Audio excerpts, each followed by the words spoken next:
विधानसभा के सभी पन्ना प्रमुखों को मेरी राम राम।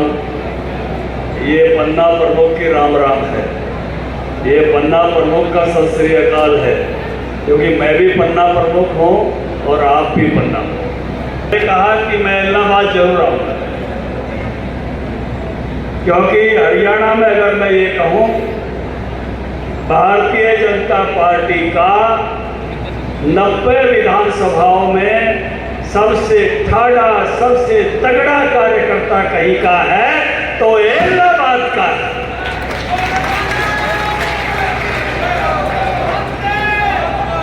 मुझे कि वापिस ले आओ, कपिल सिब्बल कौन सी पार्टी का है? और ऐसे टूट गई जैसे इलाहाबाद की रामलीला में सीता जी अड़ा धनुष टूट गया।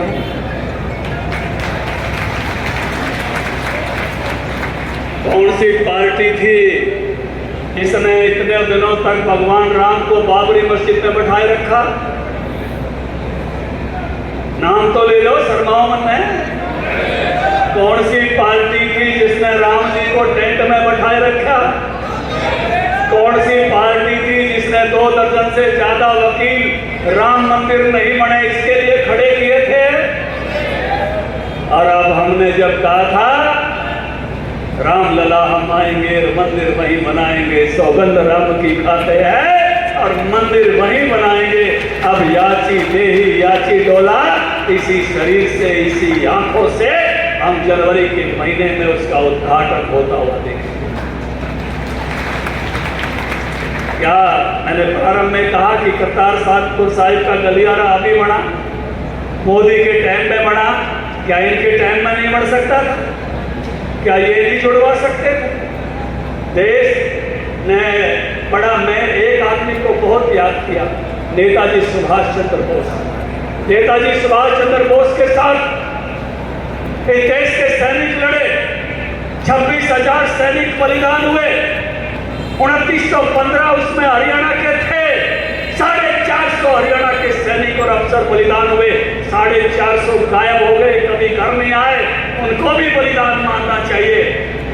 45 के बाद नेताजी सुभाष चंद्र बोस का पता नहीं चला।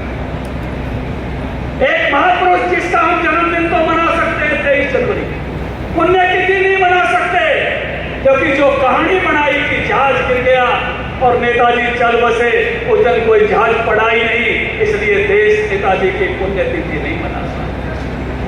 इस देश का कोई आदमी जो नकली समाधि जहां जापान में बनाई, वहां कोई फूल चढ़ा के नहीं आता।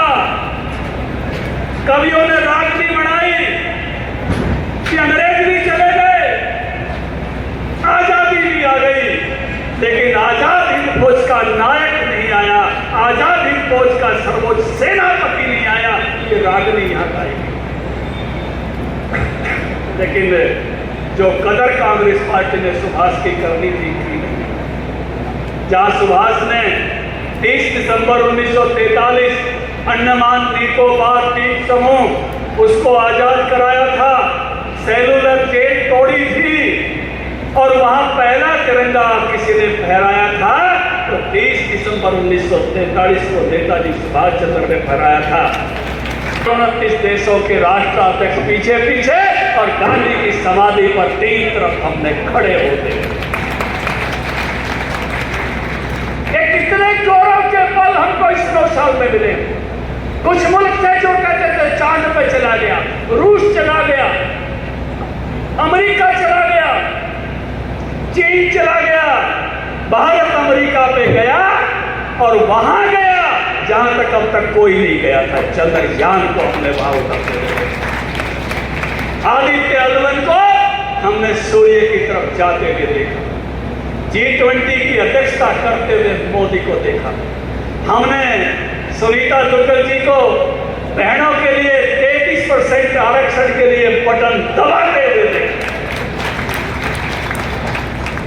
ये जो एक एक गौरव के पल, भारत को 5वीं अर्थव्यवस्था बनते हुए देखा और मोदी को अमेरिका की संसद में ये कहते हुए देखा कि अब हम 3रे नंबर की अर्थव्यवस्था बनेंगे। अरे याद करो, ये कांग्रेसी जाया करते, तो इनकी जूते उतरवा के तलाशी लेते थे। अगले दिन खबर चलती थी इंडिया न्यूज में, हरियाणा न्यूज में, खबरें अभी तक MH1 टोटल में कि जूते तरवा के तलाशी ली। बड़ा मन को बुरा लगता था। अरे मोदी गया तो एक तरफ से बाइडेन पकड़ा, मैं मेरी घराड़ी टीवी देख रहे थे लाइव, और एक तरफ से मिसेज बाइडेन ने पकड़ लिया। मेरी घराड़ी बोली उसने भी पकड़ लिया, एक हाथ पकड़ा उसने भी पकड़ लिया, दोनों पकड़ कर ले चल रहे। ये नजारा हमने खुद अपनी आंखों से, जर्मन के चांसलर ही तो थे हिटलर, और वर्तमान चांसलर को हमने गांधी की समाधि पर कार्यकर्ताओं को संबोधित करें बहन सुनीता दुग्गल जी, सांसद सिरसा लोकसभा। उनके साथ सांसद सुनीता दुग्गल करेंगे। हमारी भारतीय जनता पार्टी के हरियाणा के यशस्वी प्रदेश अध्यक्ष, पूर्व में मंत्री भी रहे, और संगठन को जो इतनी खूबसूरती के साथ आगे बढ़ा रहे हैं। पिछले 5 वर्षों में आप लोगों ने देखा होगा कि संगठन की ताकत को जिन्होंने धरातल तक पहुंचाने का काम किया, ऐसे हमारे यशस्वी प्रदेश अध्यक्ष आदरणीय बड़े भाई ओम प्रकाश धनखड़ जी, हमारी भारतीय जनता पार्टी के युवा नेता और सिरसा जिला के अध्यक्ष जो चेयरमैन भी हैं और हमारे इलाके का प्रतिनिधित्व करते हैं, ऐसे हमारे भाई आदित्य चौटाला जी, सुरेंद्र आर्या जी जो कि प्रदेश में सचिव हैं, बहुत ही आदरणीय है। और हरियाणा में भी माननीय मुख्यमंत्री श्री मनोहर लाल जी के नेतृत्व में हम यहाँ पर सरकार बनाएंगे। अभी पिछले दिनों माननीय मुख्यमंत्री जी ने कहा कि सभी सांसद जो हैं वो अपने अपने इलाके में जाकर वहाँ पर सांसद जनसंवाद करेंगे।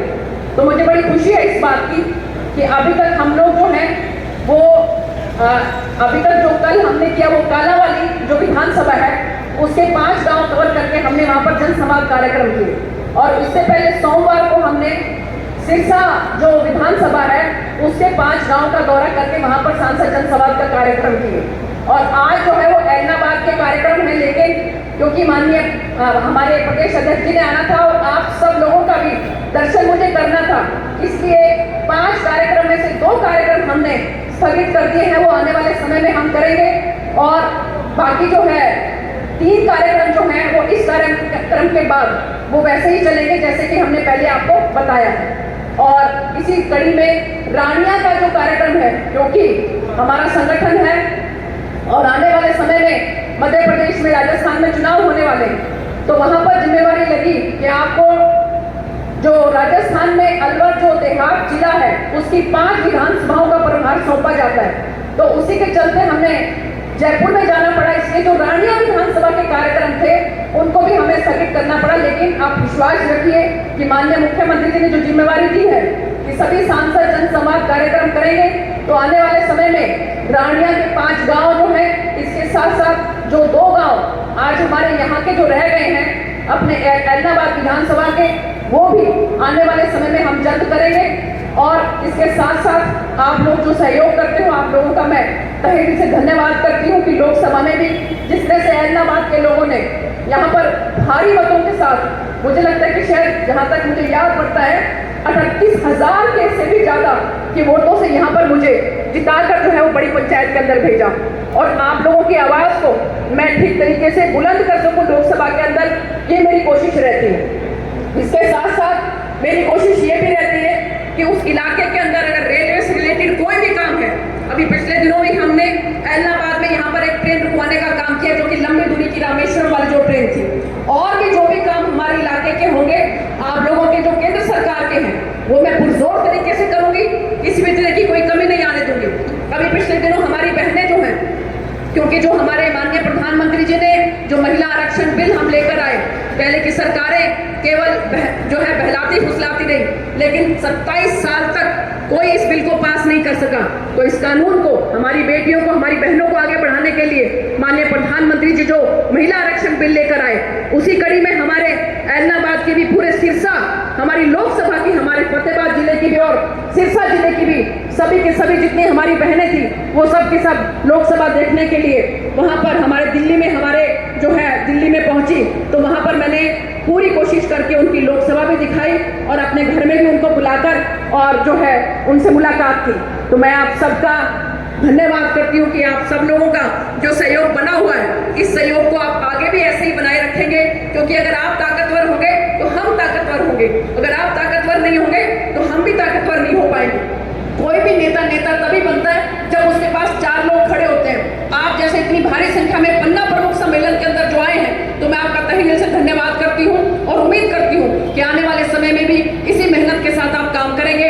बहुत बहुत धन्यवाद। जय हिंद, जय भारत। भारत माता की, भारत माता की। वंदे वंदे वंदे। महिलाएं जो हैं थोड़ा शांत नजर आ रही हैं। आपका महिला आरक्षण बिल आ गया, कैसे चुनाव लड़ोगे आप लोग? 33% आरक्षण मिलने जा रहा है। ऐसे जो है शांत रहने से बात नहीं बनेगी। मैं फिर से वंदे मातरम का नारा लगाऊंगी और मैं पूरी उम्मीद करती हूँ कि जोर शोर के साथ आप लोग पीछे पीछे बोलेंगे